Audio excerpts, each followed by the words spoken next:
हूँ। जय हिंद, जय बिहार, जय शिवहर। बहुत बहुत धन्यवाद। श्री चंद्रशेखर जी।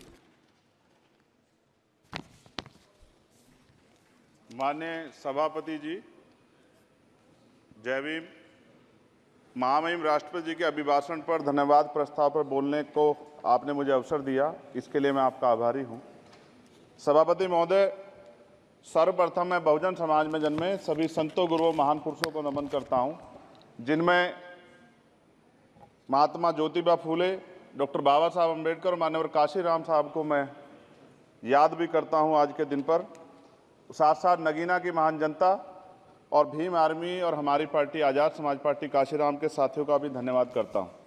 इसके बाद अपने कुल गुरु जगत गुरु सदगुरु रविदास जी महाराज को भी मैं नमन करता हूं, जिन्होंने दुनिया को लगभग 600 साल पहले बेगमपुरा शहर के रूप में दुनिया का सबसे महान लोकतांत्रिक दर्शन दिया। अध्यक्ष महोदय, माननीय सभापति जी, 14 अगस्त 1947 को ये देश अंग्रेजों के अधीन था। 15 अगस्त 1947 को हम लोग आज़ाद हुए। 16 अगस्त 1947 को देश आज़ादी में था, लेकिन धन धरती राजपाट में बंटवारा नहीं हुआ। जो साधन संसाधन थे उनमें बंटवारा सही रूप से न होने के कारण एक बहुत बड़ी आबादी सुविधाओं से वंचित और सम्मान से वंचित रह गई।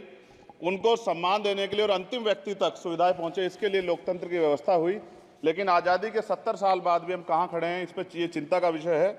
मैं मानता हूं कि सामाजिक न्याय तभी होगा माननीय सभापति जी, जब जातीय जनगणना पूरी होगी और जातीय जनगणना कराई जाएगी और साथ साथ संख्या के आधार पर आरक्षण जो है वंचित वर्गों का बढ़ाया जाएगा। उसके साथ साथ जब राष्ट्रपति जी अभिभाषण पर बात रख रही थी तो उन्होंने शहरी और ग्रामीण क्षेत्रों के विकास की बात कही और ये भी कहा कि दुनिया में सबसे उत्तम शहर हमारे यहाँ बने। लेकिन माननीय सभापति जी, 70% आबादी तो गांव में निवास करती है, तो गांव की आबादी के बारे में भी सोचना होगा कि उनका जीवन कैसे बदले। माननीय सभापति जी, उच्च शैक्षणिक संस्थानों में बहुजन समाज के जो छात्र हैं उनके साथ कास्ट एट्रोसिटी हो रही है, निरंतर उनकी हत्या हो रही है।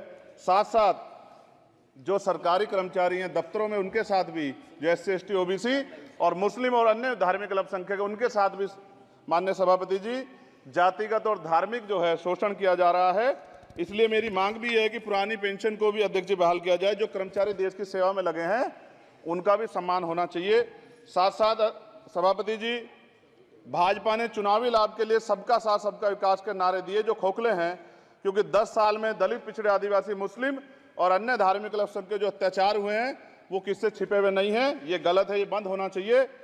सभापति महोदय जी, महामहिम राष्ट्रपति जी के अभिभाषण में निजी क्षेत्रों में SC ST OBC को रिजर्वेशन देने का कोई उल्लेख नहीं हुआ है, जो कि आज चर्चा का विषय, क्योंकि 98% प्राइवेट सेक्टर है, 2% सरकारी सेक्टर है, तो 98% प्राइवेट सेक्टर में भी हमारी हिस्सेदारी की बात होनी चाहिए। माननीय सभापति जी, आशा कार्यकर्ताओं, आंगनबाड़ी वर्करों, भोजन माताओं के वेतन वृद्धि पे भी कोई उल्लेख नहीं हुआ है, वो भी अभी नंगे, उन पर भी सोचना पड़ेगा। माननीय सभापति जी, जिस क्षेत्र से मैं चुन के आया हूं नगीना से, वो बहुत पिछड़ा क्षेत्र है। उस क्षेत्र में कोई विशेष आर्थिक पैकेज नहीं दिया गया, रोजगार की सेवाएं नहीं है, नौजवान पलायन करता है।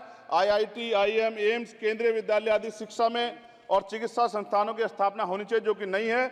और माननीय सभापति जी, मानसून सत्र आ गया है, मेरा क्षेत्र बाढ़ से बहुत प्रभावित है, इसलिए मैं आपसे आग्रह करूंगा कि वहां के लोगों को बाढ़ से निजात दिलाई जाए।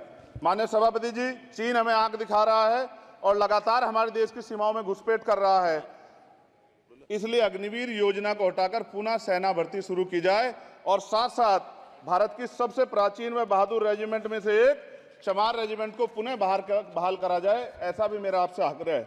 माननीय सभापति जी, पिछले सारे प्रधानमंत्रियों ने मिलकर जितना कर्ज लिया है उससे दुगना कर्ज हमारे वर्तमान के प्रधानमंत्री जी ने लिया है। किसान अगर अपना कर्ज माफ कराने के लिए जाता है तो लाठी झेलनी पड़ती है, जबकि सरकार ने धन्ना सेठों का 15 लाख करोड़ रुपया माफ किया है। इस ओर हमें ध्यान देना पड़ेगा, हमारी आने वाली पीढ़ियों को ये कर्ज चुकाना पड़ेगा। माननीय सभापति महोदय जी, किसानों को MSP की लीगल गारंटी तथा किसानों का कर्ज माफ होना चाहिए। साथ साथ 2 अप्रैल 2018 को SC ST के बच्चों पे बहुत बड़े पैमाने पे मुकदमे लगे थे, वो हमारी लड़ाई सही थी, ये सुप्रीम कोर्ट ने माना और बाद में सरकार ने माना, वो मुकदमे तुरंत वापस होने चाहिए। माननीय सभापति जी, प्रेस जो है उस पर भी शिकंजा कसा जा रहा है। जो पत्रकार सरकार खिलाफ बोलता है नौकरी से हाथ धोना पड़ता है, और सोशल मीडिया हमारा हथियार है, उस पर तरह तरह के प्रतिबंध लगाए जा रहे हैं और विरोध करने वालों को सोशल मीडिया हैंडल भी सस्पेंड करा दिए जा रहे हैं। साथ साथ सभापति जी, पेपर लीक और परीक्षाओं के कैंसिल होने से देश के नौजवानों का भविष्य खतरे में है। नीट, यूपी सिपाही भर्ती सभापति जी और 69,000 शिक्षक भर्ती में आरक्षण घोटाला हुआ है, कोई पूछने वाला नहीं, खून के आंसू रो रहे हैं बच्चे, बेरोजगारी का दंश युवा झेल रहे हैं।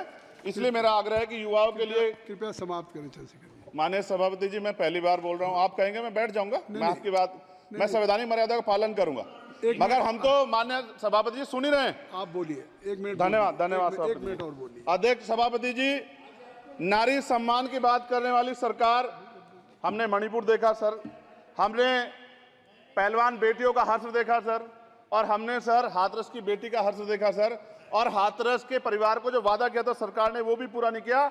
और महिलाओं में भी, स्पेशली दलित, पिछड़े और मुस्लिम वर्ग की, आदिवासी वर्ग की महिलाओं के साथ आज भी एनसीआरबी का डाटा कहता है सर जो जुल्म हो रहा है वो सहनीय नहीं है सर। साथ साथ कोविड में तैरती, हमने कोविड में बहुत सुना सर, कोविड में तैरती लाशें भी गंगा में हमने देखी है सर, और मजदूरों का हाल भी हमने देखा है। सभापति जी, बस सब समाप्त कर रहा हूं। नोटबंदी पे छोटे मझले उद्योग की जो कमर टूटी वो भी हमने देखी है। सभापति जी, शैक्षणिक संस्थानों, विश्वविद्यालयों में, चिकित्सा संस्थानों में ओबीसी एसटी के योग्य अभ्यर्थी को एनएफएस करके जिस तरह निकाला जा रहा है, लेटरल एंट्री करके जिस तरह हमारे रास्ते बंद किए जा रहे, ये भी हम देख रहे हैं सभापति जी। साथ साथ मेरा ये कहना है सर, ये सबका इशू है कि प्राइवेट कर्मचारी सर और सरकारी भी कई जगह पे 8 से ज्यादा घंटों से काम करते हैं, और उनको जो सर उचित वेतन भी नहीं मिलता, तो न्यूनतम वेतन 20,000 रुपए तय हो और 24 घंटे की ड्यूटी। उदाहरण के तौर पे यूपी पुलिस सर बहुत पूरा काम करते हैं वो लोग। वो राज्य के विषय हैं, आप यहाँ सर मैं आपके राज्य सरकार के लिए भी आपके संज्ञान में डाल रहा हूँ विषय सर। पुलिस सब जगह है सर, लेकिन सवाल ये है सर, बहुत पसीना बातें हैं, 8 घंटे की ड्यूटी और वेतन विसंगति, वोटर स्कीम से उनको जो बाहर किया जाए। माननीय सभापति जी, 1 मिनट चाहिए सभापति जी।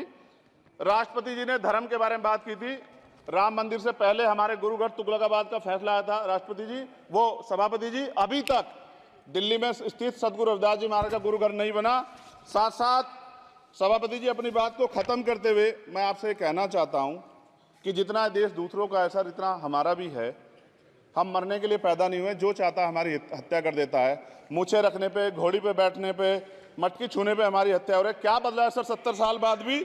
दलित, पिछड़े, मुसलमानों पे हिंसा नहीं रुक रही है सर। मेरा आपसे संरक्षण के साथ ये आग्रह है कि इन घटनाओं को रोका जाए, और देश किसी की बपोती नहीं है, देश संविधान से चलता है सर, और